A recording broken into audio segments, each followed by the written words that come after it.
So hello friends, welcome to Intron YouTube channel and learning session of learning Python with the Intron. In this video, we will see what is an hybrid inheritance. So hybrid inheritance is nothing but it is a mixture of all kind of inheritance. That is, we can say multiple inheritance, multi-level or hierarchical inheritance. So now let's create and understand what we mean by this through an example. So I am creating here one class as school. So this will be my base class. In this I will give one method one and let's pass myself here. So under this I will give my print command, that is it will print as I am the school class. So here is my base class ready with fun1 function. So I will create now my second class. I will name it as teacher1 and it is inherited by school class. So this is an concept we can see here. It covers the concept of single inheritance. So now let me create one more function here. I will name as fun2 and let's pass our self here.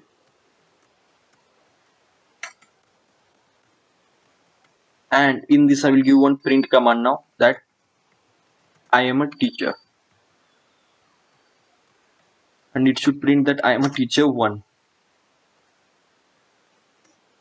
So in the similar way, let's create one more class now.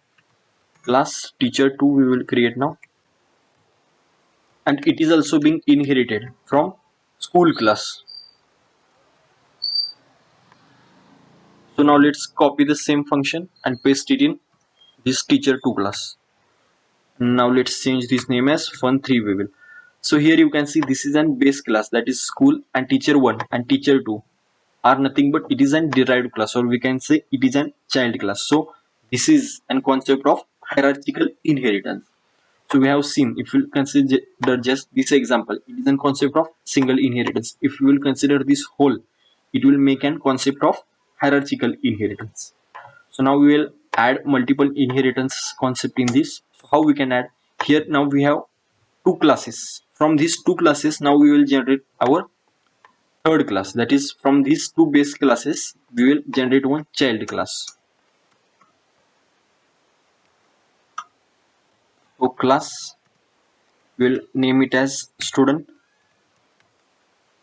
and it is being inherited from teacher1 and teacher2. So now let's pass our parameters here.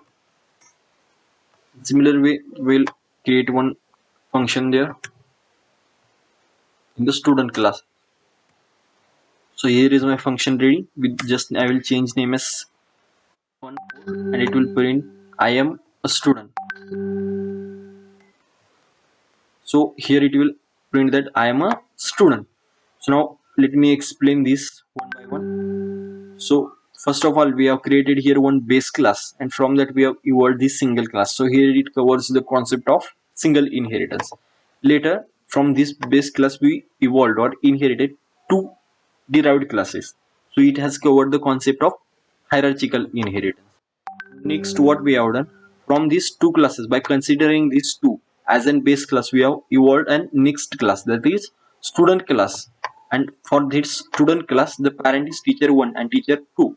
So here it has covered the concept of multiple inheritance, and remain, that is multi-level inheritance. From this school we have inherited this teacher1 and teacher2, and from teacher1 teacher2 we have inherited student. So automatically whatever the properties present in school class will be transferred to teacher1 teacher2, and from teacher1 teacher2 it will be transferred to the student class.